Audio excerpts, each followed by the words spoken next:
Śrī Gauranga Gunānubandan Vidhau Sadhya Samidhannitam Papatyapanikintana Tanamitam Govindaganamritam Anandamrudivarthanam Kanikunam Kaivallanisvartam Vande Rupa Sanatana Raghujugam Śrī Jīva Gopalakam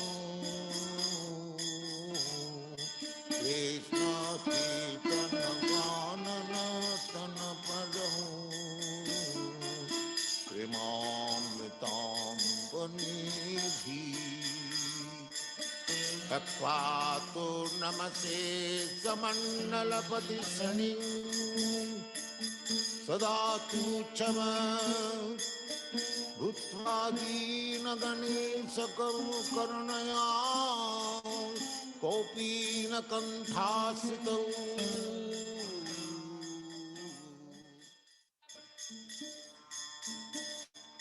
Krishna Kirtana Ganana Tana Padam Premamritam Manidhi Dhira Dhira Jana Priyau Priyakarau Nirmasaram Pujitau Śrī Chaitanya Kripa Bharau Bhuvi Bhuva Bharavahantarakam Vande Rupa Sanatana Raghujagam Śrī Jīva Gopalakam Krishna Kirtana Ganana Tana Padam Premamritam Vanidhi Dhira Dhira Jana Priyam Priyakaram Nirmasaram Pujitam Nana Shastra Vicharanayika Nipunam Sadharma Sanghastapakam Lokanam Hitakarinam Tribhumane Mannam Saranyakaram Nana Shastra Vicharanayika Nipunam Sadharma Sanghastapakam Lokanam Hitakarinam Tribhumane Mannam Saranyakaram Radha Krishna Padaravinda Bhajananandena Matvalikam Vande Rupa Sanatana Raghujagam Śrī Jīva Gopalakam Krishna Kirtana Ganana Tana Padam Premamritam Vanidhi Śrī Chaitanya Kripa Bharau Bhuvi Bhuva Bharavahantarakam Vande Rupa Sanatana Raghujagam. We're going to continue with the music for a few minutes. It seems that Facebook has changed their interface, and we want to see if we can go live on Facebook. So give us a couple minutes here, and we'll try to get up and running. Thank you.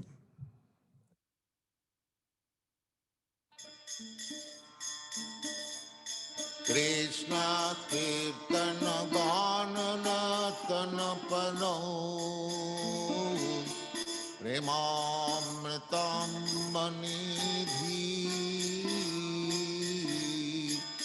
धीराधीरजनप्रियौ प्रियकरौ निर्मत्सरौ पूजितौ Sri Chaitanya कृपाभरौ भुवि भुव भारावहन्तारकौ वन्दे रूप सनातन रघुजगौ श्रीजीव गोपालकौ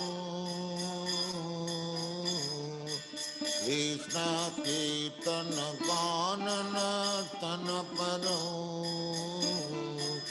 प्रेमामृतम्बनिधि धीराधीरजनप्रियं प्रियकरौ निर्मत्सरौ पूजितौ नानाशास्त्रविचारणैकनिपुणं सद्धर्मसंस्थापकौ लोकानां हितकारिणौ त्रिभुवने मन्नौ शरण्याकरौ नानाशास्त्रविचारणैकनिपुणं सद्धर्म संस्थापकौ लोकानां हितकारिणौ त्रिभुवने मन्नौ शरण्याकरौ राधा कृष्ण पदारविन्द भजनानन्देन मत्वालिकौ वन्दे रूप सनातनौ रघुजुगौ श्रीजीव गोपालकौ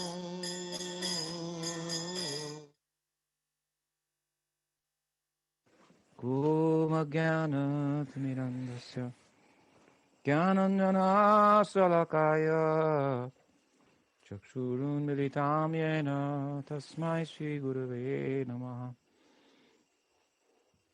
Ajunulambito Bhujo Kanakabhatatu Sankirtanaya Kapitaro Kamalaya Taksho Vishwambaro Dvijabaro Yugadharma Palo Vande Jagat Priyakaro Karunabhataro Vande Shri Krishna Chaitanya Nityananda Sahodito Gurudaya Pushpavanto Chitro Sangdo Tamuno Vandeham Shri Ramakrishna Abhayo Charano Sako Sukado Paramanando Sundaro Subalapriyo He Krishna Karuna Sindhu Dinabandhu Jagatpate Gopisha Gopika Kanta Radha Kanta Namostute Tapta Kanchana Gurangi Radhe Vrindavaneshwari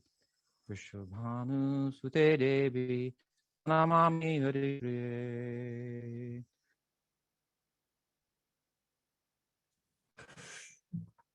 Shri Ramachandra ki jai. Shri Gaudiya Vaishnav Guru Parampara ki jai. Śrī Jīva Goswami ki jai. Sat Sandarbhas ki jai. Anantakota Vaishnavinda ki jai. Glorious devotees, thank you for returning to another presentation on Srila Jiva Goswami's Sat Sandarbhas.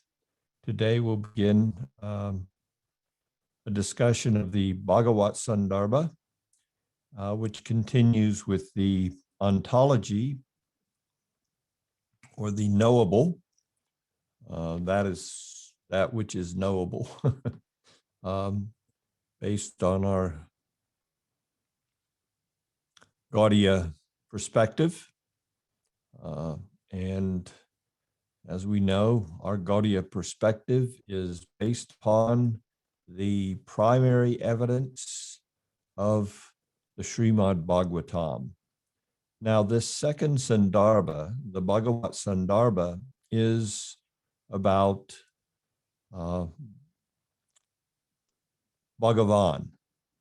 So not to be confused with the term Bhagavat Sandarbha with the A on the end, which represents the entirety of the Sandarbhas, which is a treatise on the Śrīmad-Bhāgavatam. So this Sandarbha, Bhagavat Sandarbha, is dealing with one aspect of the Vedanta verse, which we will begin with by way of introduction. And then we will go through a short introduction to the Bhagavat Sandarbha itself, what's going to be presented there, and proceed to looking to a few of the Anuchedas or sections and the subjects of those. In trying to prepare for an overview of the Bhagavat Sandarbha, I have to say it was quite a daunting task, because the literature itself presents such a mine of transcendental information, and just one anucheta or gemstone or a vein of gemstones after another, bringing out all these philosophical truths, the various tattvas, which the Śrīmad-Bhāgavatam has to offer us. So it makes it quite difficult for someone like myself to go through and say, well, this is the most significant and that is the most significant. All this in preparation to trying to get to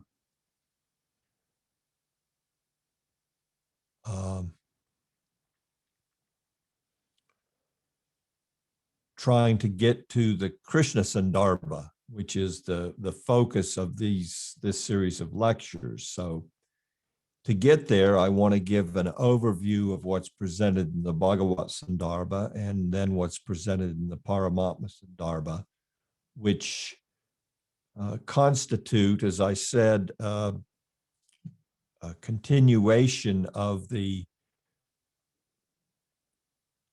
prameya, what is knowable from the Gaudiya perspective, and again, based primarily those first three Sandarbhas, Tattva, Bhagavat, and Paramatma Sandarbha, based on the Vedanti verse of the Śrīmad-Bhāgavatam.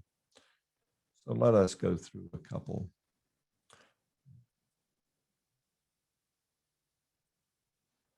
So we'll go back to the Tattva Sandarbha, to the Mangalacharna, wherein the purpose and the seed concept of the Sandarbhas is presented in the 8th Anucheta. In one feature, Sri Krishna exists as pure consciousness without any manifest characteristics, and is referred to as Brahman in some portions of the Vedas. In another feature, he expands as the Purusha, who regulates the extrinsic potency, Maya, by his many plenary portions. In yet another of his principal forms, he is Narayan, resplendent in the spiritual sky, Vaikuntha.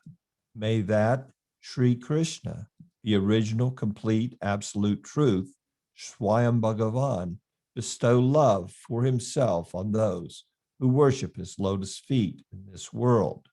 Now, this Mangalacharna verse, which is the seed conception of the entirety of the Sandarbhas, very much corresponds to two verses. And today in the Bhagavat Sandarbha, we continue to the first of those two verses from the first canto of the Bhagavatam, Vedanti tat tattva vidas tat yanamadvayam Brahmeti, Paramatmeti, Bhagavaniti Sabdyate. Learned transcendentalists who know the absolute truth call this non-dual substance Brahman, Paramatma, or Bhagavan. So we will go now into an overview of the Bhagavat Sandarbha, a general overview of what's going to be presented there. And then, as I said, we'll go to some select sections or anuchetas and bring out a couple highlights. I would expect that our discussion on the Bhagavat Sandarbha will be in 2 or 3 of these Zoom presentations, because there is some important points here of philosophy that I feel are significant enough to spend time on the way Jiva has unpacked them in his Sandarbhas. So these Sandarbhas, as I said, form the foundation upon which our conceptual orientation should be grounded.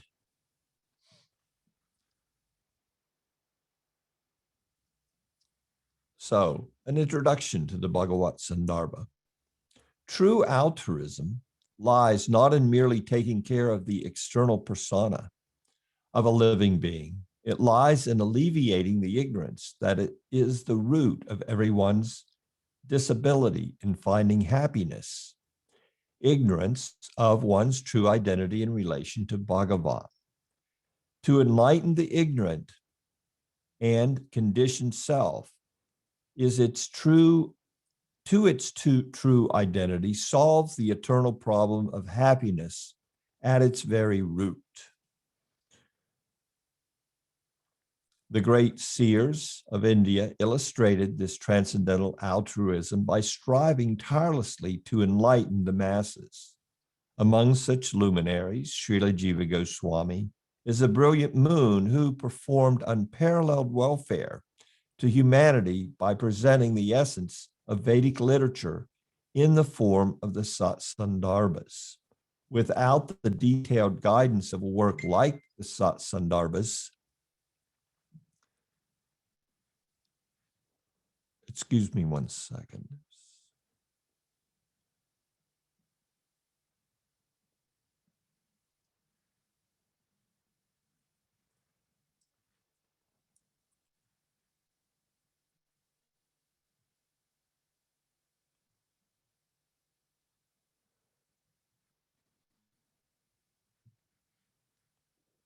I'm sorry about that, and I apologize.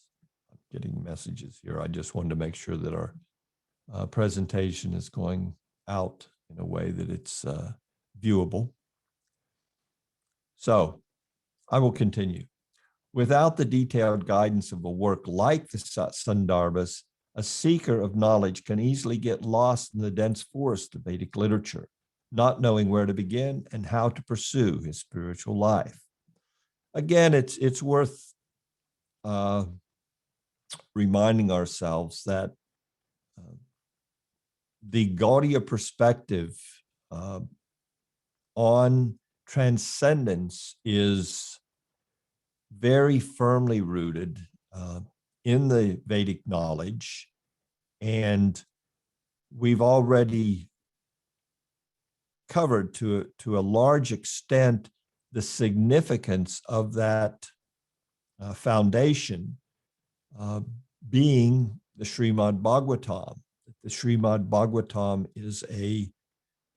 is based upon samadhi. It's a samadhi bhashya. It's based on revelation, the revelation of the author and the revelation of the speaker were both significant, are both so significant that it places this particular pramāṇa in a central position from which all transcendental knowledge can be seen in its full glory. In other words, Śrīmad-Bhāgavatam illuminates all the Vedic literature. It illuminates all the Puranas. It illuminates all that has been provided for by Krishna Dvaipayana Vyas for the benefit of human society. So this is quite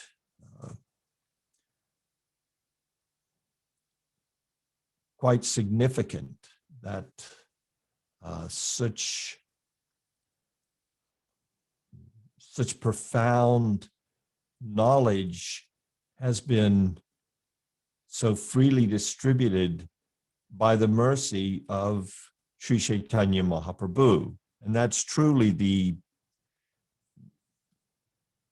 central focus of Chaitanya Mahaprabhu's dispensation.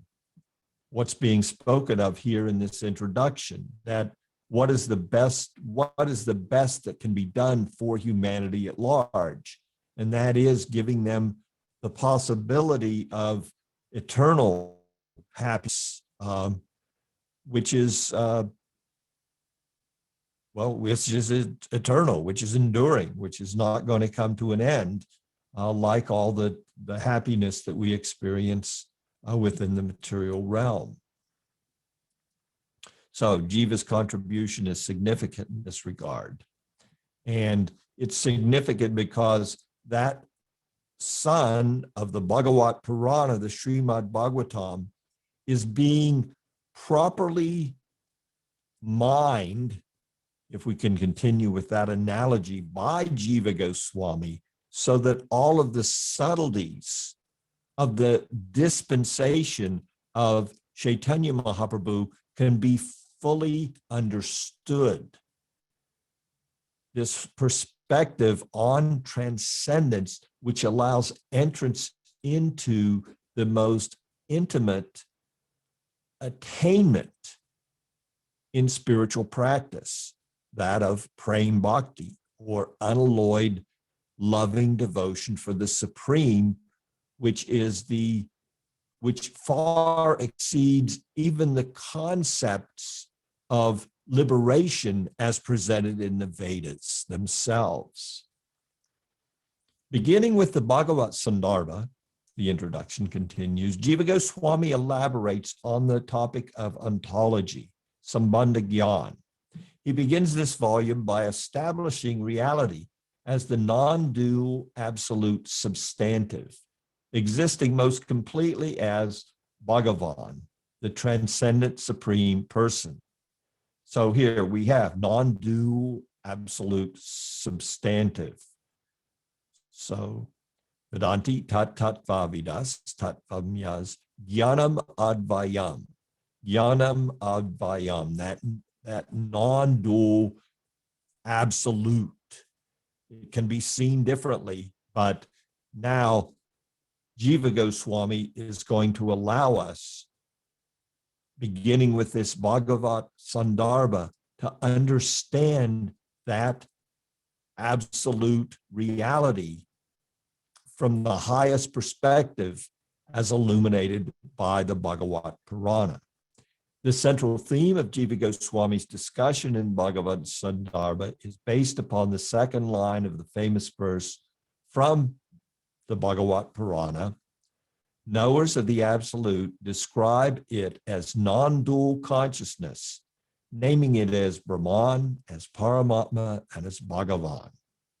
The specific sequence of nouns used in this verse, Brahman, Paramatma, and Bhagavan, indicates the increasing importance and completeness of each succeeding manifestation.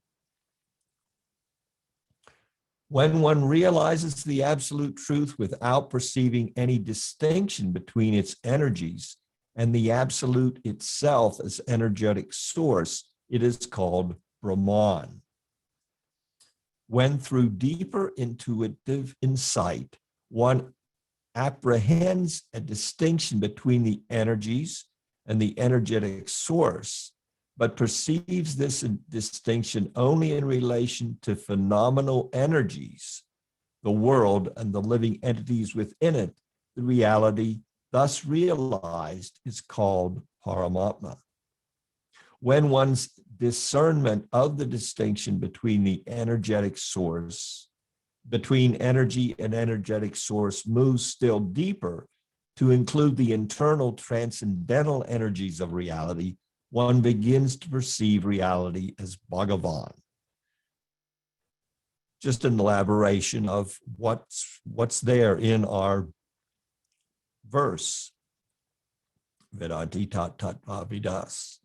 So these different perceptions of the same non-dual absolute, different degrees of appreciation. And here an example is given in the introduction to bring this more to light for our benefit. For example, the phrase blue lotus has three components. Lotus, the noun itself, a substance unqualified by any adjective. Blue, the adjective qualifying the noun. And three, the complete phrase blue lotus, a qualified substance. There is no real difference between lotus and blue lotus, except that the former does not convey any specific features, whereas the latter clearly states its color. The distinction between Brahman and Bhagavan is similar. Śrī Jīva explains that when the absolute is perceived as unqualified, as Brahman, it amounts to bare awareness of the substantive prior to the specification of its intrinsic nature. At this stage, it is known as Visesha, or that which is yet to be defined. The energies that adhere in the absolute are its qualifiers, Visesana. When the same absolute is perceived as inclusive of its intrinsic power, i.e. as Bhagavan, it amounts to complete awareness of the substantive as a qualified entity, Visista. I think it's pretty clear what's being presented here, that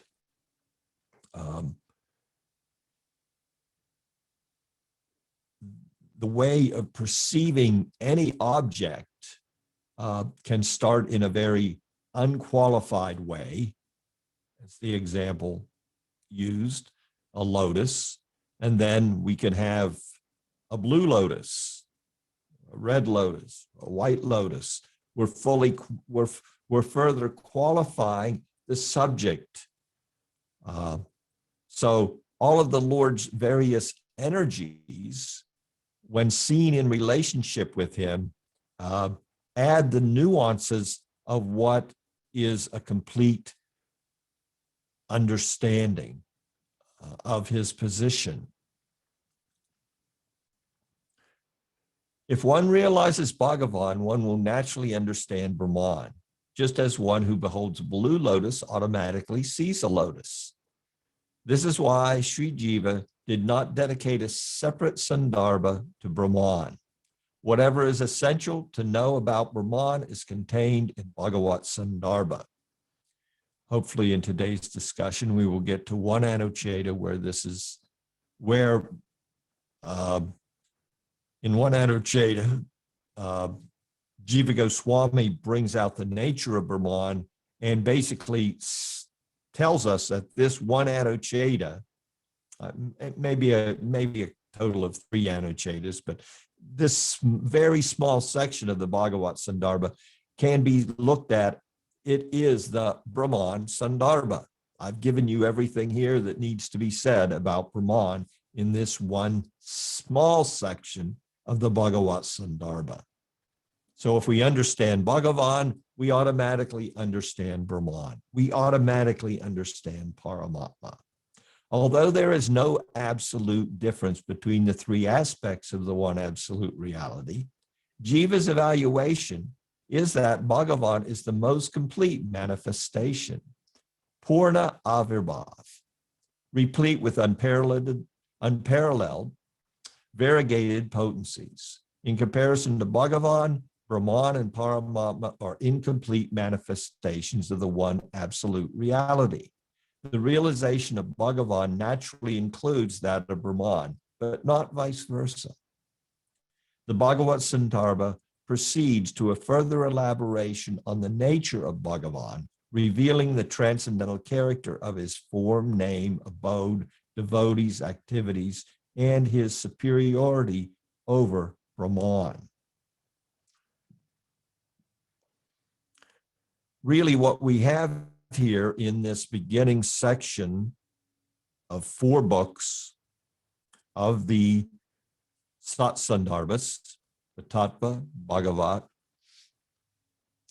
Paramatma, and Krishna Sandarbha, is a full elaboration on the nature of the supreme absolute truth. So the Bhagavat Sandarbha is giving us a general presentation of Bhagavan and his characteristics, his intrinsic nature, his devotees, his abodes, in a general way.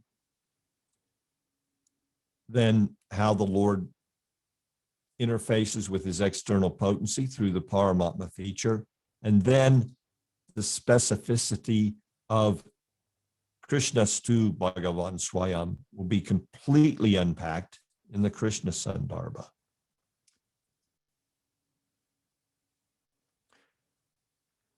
Chinta Beta Beta Vad, the school of trans-rational, above material rational capacity to fully apprehend or understand spontaneous oneness and distinction.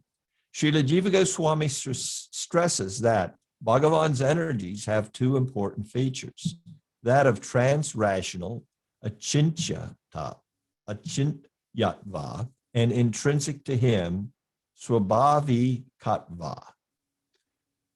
Since they are trans-rational, the energies of reality are ultimately inscrutable and not fully within the grasp of human thought and reason. Trans-rational also indicates that these energies can accomplish logically impossible feats. We'll go over this a little bit in the Bhagavat Sandarbha overview.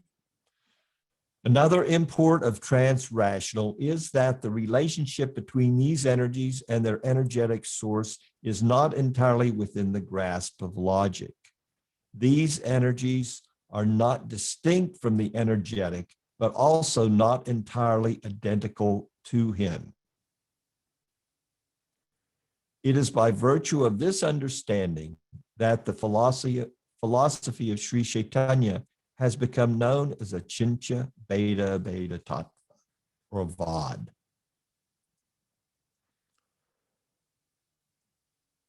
The Sarup Shakti. The internal energy of Bhagavan also has 3 aspects: existence, Sandini, awareness, Samvit, and bliss, Ladini. The Sandini potency is the intrinsic power of existence of the self-existent Bhagavan, and it upholds the existence of the individual Atmas and nature. The Samvit potency is the power of knowledge of Bhagavan by which he is all-knowing and which enables all others to know.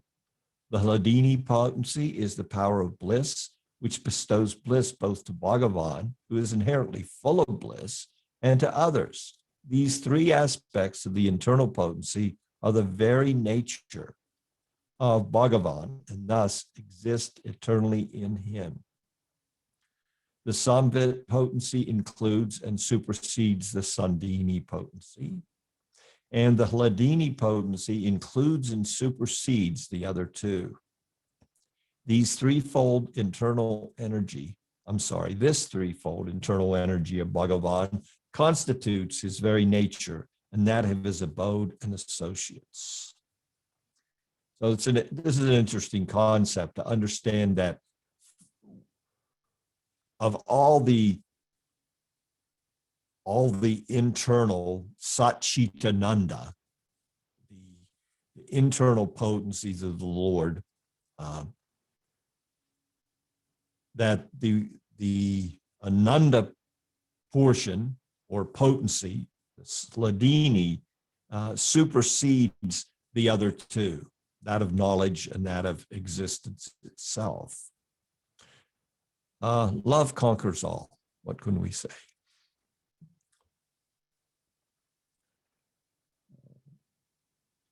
Coming to an end here of the introduction. Jiva Goswami establishes that the form of Bhagavan is not material like that of human beings. It is spiritual and consists of existence, consciousness, and bliss, Satchitananda Rupatva. Such a form cannot be cognized by ordinary material senses, and yet it is self-revealed by the trans-rational potency of Bhagavan. So we just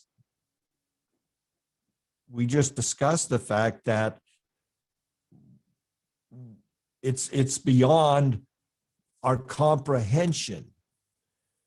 It's beyond our material ability to fully understand the nature of this transcendent entity and his various potencies. So we can't get there with material senses, and yet it can reveal itself to us. Yet it is self-revealed by the trans-rational potency. So the Swarup Shakti, the internal potency of Bhagavan himself, can reveal itself to us in so many ways, even despite our entanglement within the external material potency. Unlike mortal beings, the form of Bhagavan is not different from his essential nature. Although the form of Bhagavan is one, it can manifest in unlimited places in infinite aspects simultaneously, in direct correspondence to the mood of his devotees. The realization of Bhagavan, together with the various unique characteristics constituting him as the essence of ultimate reality, is said to be perfect and complete. Such complete and perfect realization of Bhagavan is possible only through bhakti. So bhakti is that potency which allows the self-revelation of the nature of the Supreme. And as we know, bhakti is completely independent. And bhakti is also making herself available to us through the agency of the sadhus. To realize the full benefit of bhakti, one must have a clear conceptual understanding of Bhagavan without any lingering doubts. Thus we have the Sandarbhas. Thus we have the further elaborations. We have the glorious commentaries on the Śrīmad-Bhāgavatam by the sadhus. We have the elaborations on the Śrīmad-Bhāgavatam, again, the sun upon which all this transcendental knowledge revolves, coming out. Bhakti Rasamrita Sindhu, the core seminal texts within our tradition, and all the additional texts that are coming out to further explain this transcendental knowledge according to our time, our place, our circumstance, so that we can apprehend what the Bhagavat Purana has to offer, which is a complete entrance into an understanding of these transcendental potencies of the Supreme, headed by the Lord's unlimited happiness, Ladini.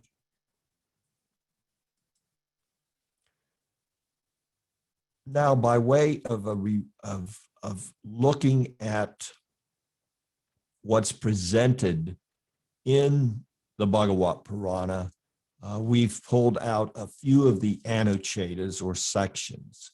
So here we are going to see pages of the complete table of contents of the book, And then I've highlighted what we're going to discuss, different things that I've pulled out from that table of context to highlight the glory of the Bhagavat Purana.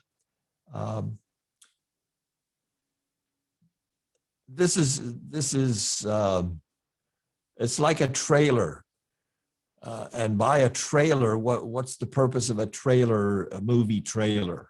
A movie trailer is meant to interest us in the full, what's going to be presented in full in any theatrical production.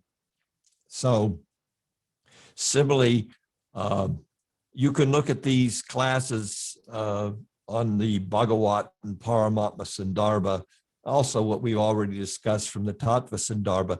These are very, very much overviews to unpack. It would be impossible for any one person to unpack all that Jiva's given us in his Sandarbhas, and understand that what Jiva's done is he's taken out the essence of what's presented according to the perspective of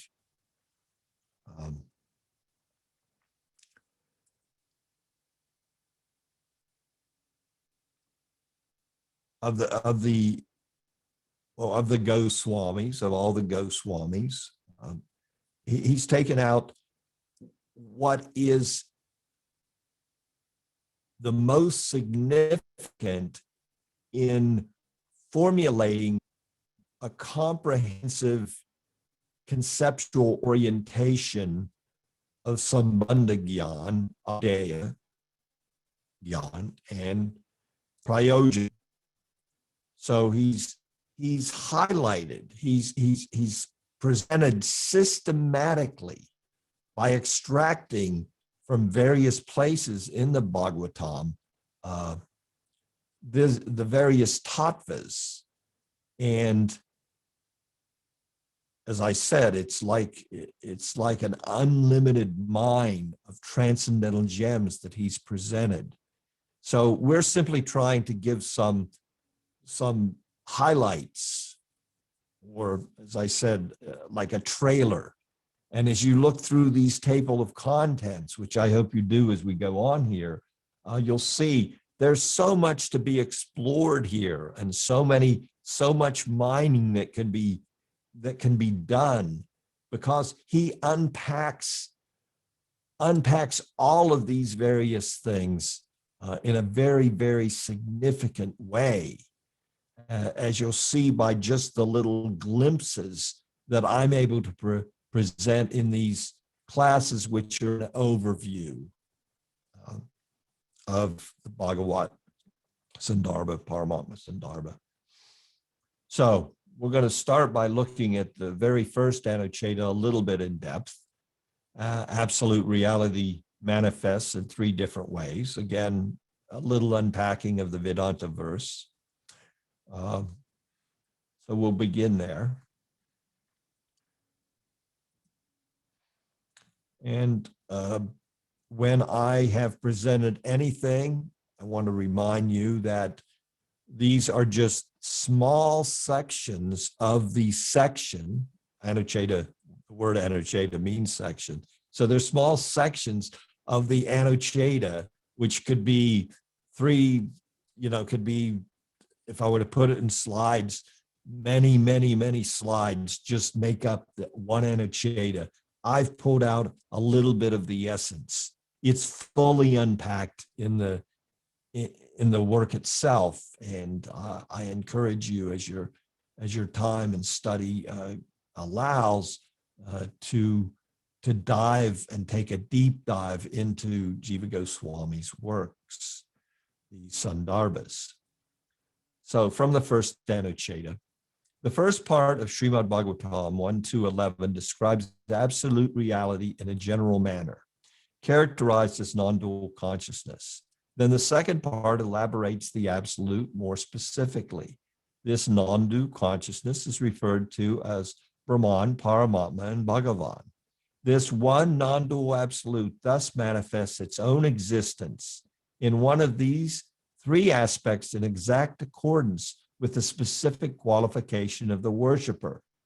And again, we're reminded that this one non-dual absolute manifests itself, makes itself available according to the specific qualification of the worshiper. Ye yata man prapajante is what Sri Krishna said to Arjuna. All of them, as they surrender unto me, as they conceive of me, I might make myself available to them. I reveal myself accordingly to their degree of surrender and their conceptions regarding who I am. Now, there'll be more on that conceptualization later here. So a little bit from the commentary.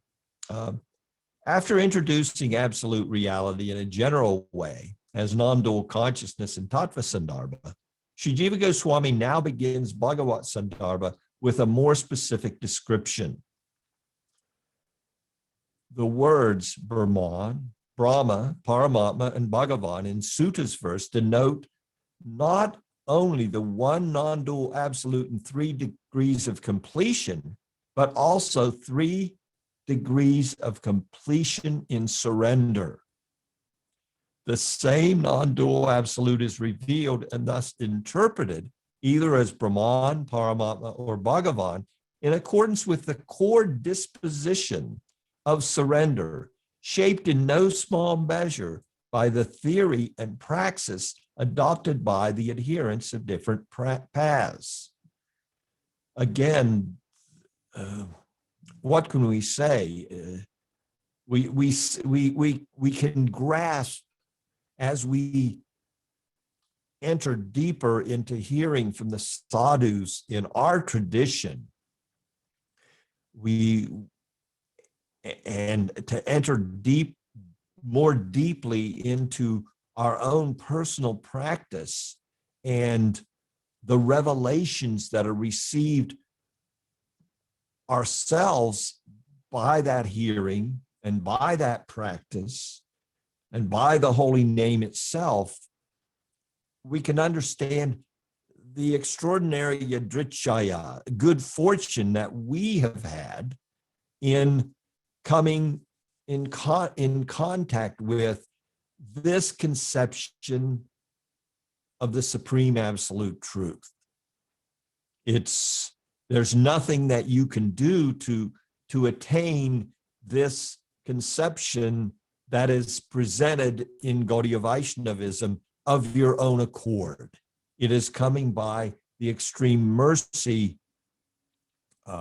which is descending from the transcendental realm through the agency of the sadhus. And specifically now in this most fallen age of man, the most intimate of that understanding, the most intimate, intricate nature of that supreme personality, Bhagavan Sri Krishna, is made available through the dispensation of Sri Chaitanya Mahaprabhu. So the theory and praxis that's being spoken of here and the path that we are on as Gaudiya Vaishnavas, it's why we hear of those devotees as they advance in the stage of ruchi, where they develop such a deep taste for the practice, and that ruchi maturing into a sakti, where the deep appreciation of what the object of the practice is and a relationship with that object. Sri Krishna, and the way that develops, why devotees advancing to that stage, they can do nothing but just, when they just chant the holy name, they break down. How could this good fortune come upon me? There's nothing that can be done to attain this kind of a theory and this kind of a praxis, except the dispensation of Sri Chaitanya coming into the world and somehow or other, by some good fortune, which is outside of whatever we could do to attain it, is coming to us. So as we fully grasp the depth and understanding and we begin to appreciate the nature of that, all we can do is weep in joy as to what we're receiving. So, a little bit more from the commentary on this first Anucheta. Krishna reveals in Bhagavad Gita, I reveal myself to all who surrender unto me exactly in accordance with the essential nature of their surrender. Yatha, or in accordance with the essential nature in this statement, signifies the inner disposition of the devotee, the mode of worship, the devotee's conceptual outlook in regard to Bhagavan's form, and similar factors that contribute to and define the nature of the surrender undertaking. So there are different transcendentalists, and different transcendentalists will see the same supreme absolute as Brahman, as Bhagavan, or as Paramatma, depending on the nature of that dispensation which has come to them through the Lord's internal potencies descending to the material realm. This is confirmed by Sri Brahma in his prayer, the same idea. O Master, you take your seat in the lotus heart that has been made worthy of you through love, praying. Even so, the way to reach you can be understood through hearing. Out of kindness toward your devotees, O greatly glorified Lord, you take the very form they meditate on and appear to them in that way. So, in the stage of sadhana bhakti, we are hearing from the guru, from the sadhus, from the entirety of the parampara, which is molding our conception of the supreme absolute reality. We as Gaudiyas, we have a window of opportunity coming to us, and other transcendentalists have their windows of opportunity. So as they surrender, as they develop their conceptual orientation of that supreme reality, that window becomes more and more open and available through their sadhana and their association.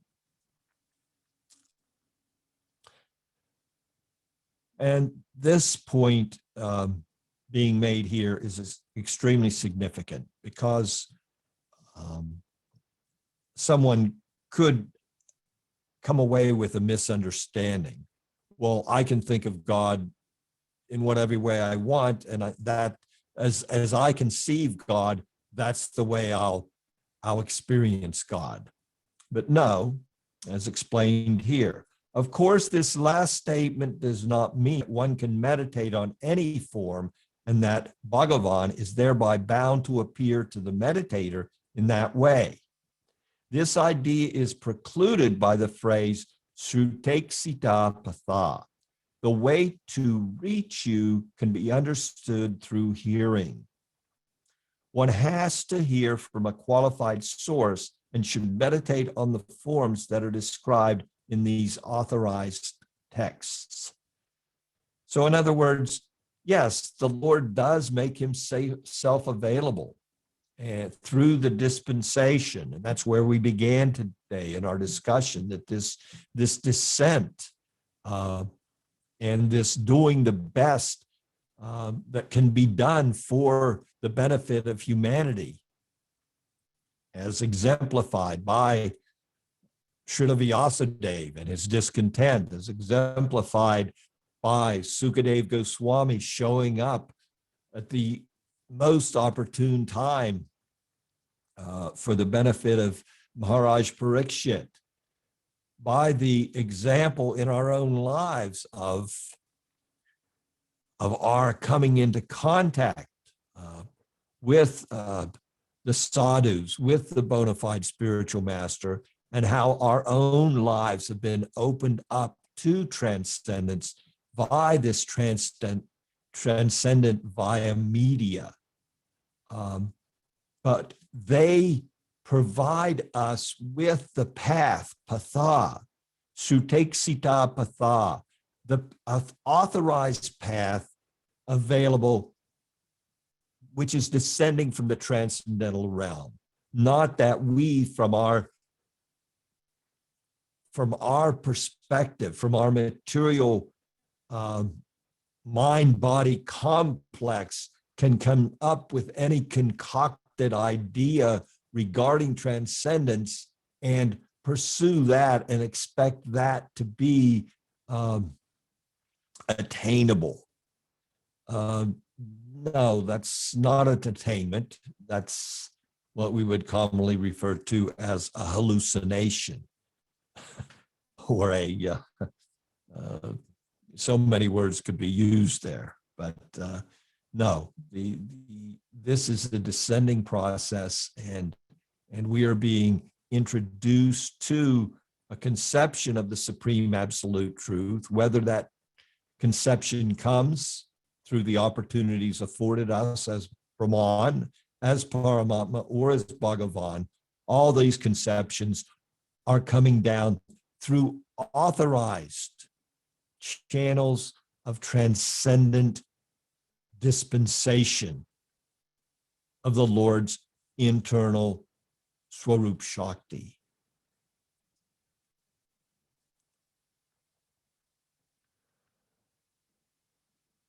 This is also again fortified in Bhagavad Gita. The yogi who meditates on Paramatma, God as the immanent absolute, is superior to the aesthetic. He is regarded as superior even to the jnanis, the adherents of Brahman, and also to those who follow scriptures with material motive. Therefore, Arjuna, be a yogi. And of all yogis, he who, endowed with faith, worships me with his heart, mind, attention fully absorbed in me is, in my opinion, the greatest of all transcendentalists. This is Krishna's conclusion. This is the meditation that if you can meditate on Paramatma, that's a great yogi. And then he goes on to tell Arjuna, but of all yogis, if you can actually meditate on me, as you're seeing me here before you, Krishna, Supreme Personality of Godhead, that, in my opinion, is the topmost. That is one who can do that. That aspiration makes one the greatest transcendentalist.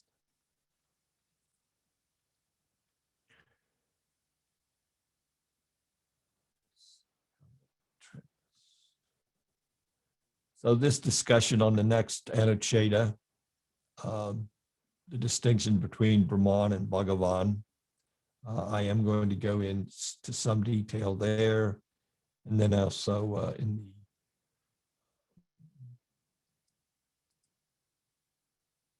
the next, and then after that, a complete discussion on the manifestation of Brahman. And that's something to look forward to in our next class, because we're going to look at the entirety of the Anucheta. And it'll be the first time I've presented an entire Anucheta of course, excluding the Mangalacharana verses, which were very short. And it'll give us real insight into how Śrīla Jīva Goswami unpacks and makes available his perspective on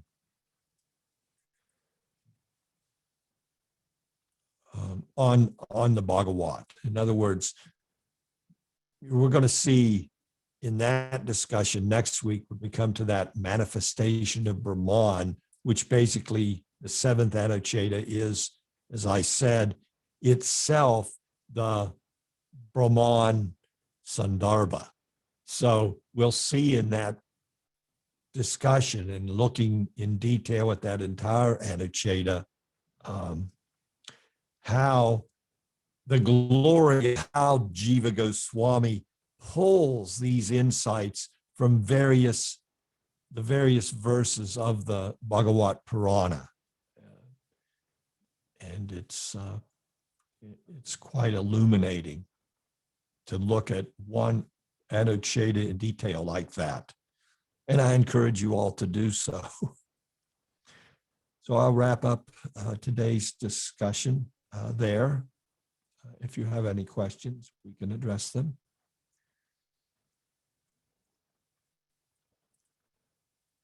Otherwise, as always, I will sincerely thank you for your attention and association, and hope that this has nourished your understanding in some way.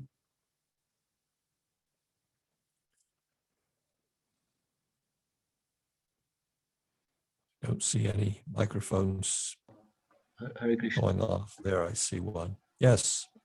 Can I ask why the Bhagavat Sandarbha is presented before Paramatma if it's higher realization? Because it appears that what Jiva Goswami is doing here is he's,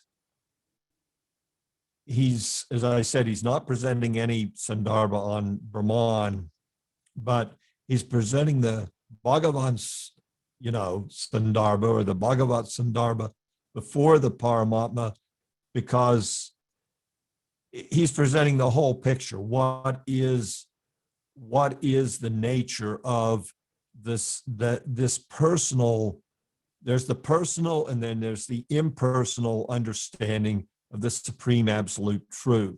So the complete manifestation is, of course, Bhagavan. And then specifically, how does that complete manifestation reside in the material realm and deal there? That's the Paramatma Sandarbha. And how does he reside in his own nature, in his own realm, the Krishna Sandarbha? So first, Jiva is explaining the Supreme Lord generally as Bhagavan, that supreme personality with all wealth, strength, fame, beauty, knowledge, renunciation, in all of his different manifestations.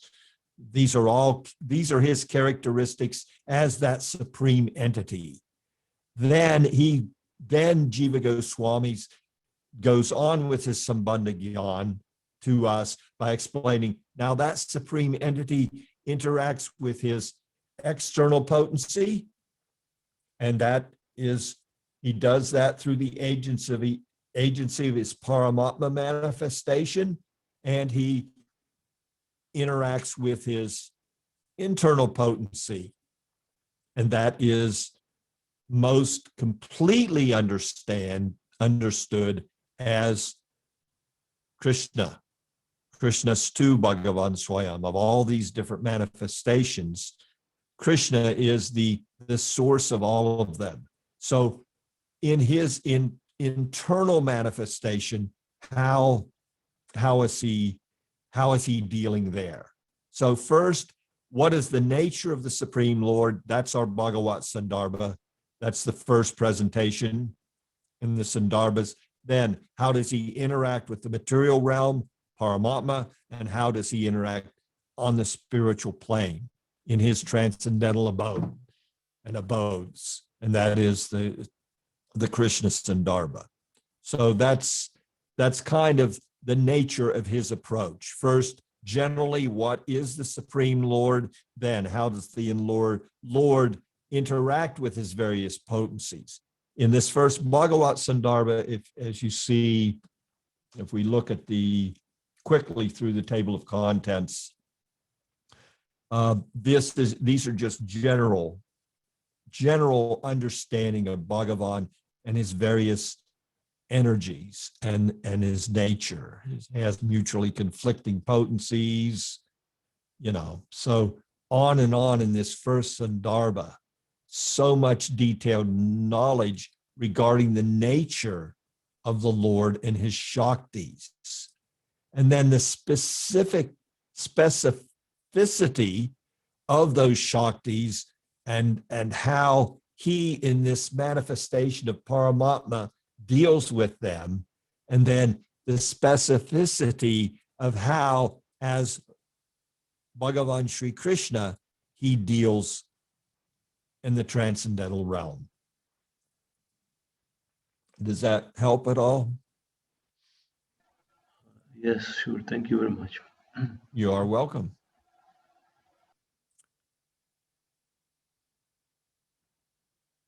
So, I thank you so much again. Vanchakapadubhischa, Kripasindavevacha, Patitanam, Pamanabhyo, Vaishnavidya Namo Namaha. Dulal Chandra Prabhu ki jai. Jai.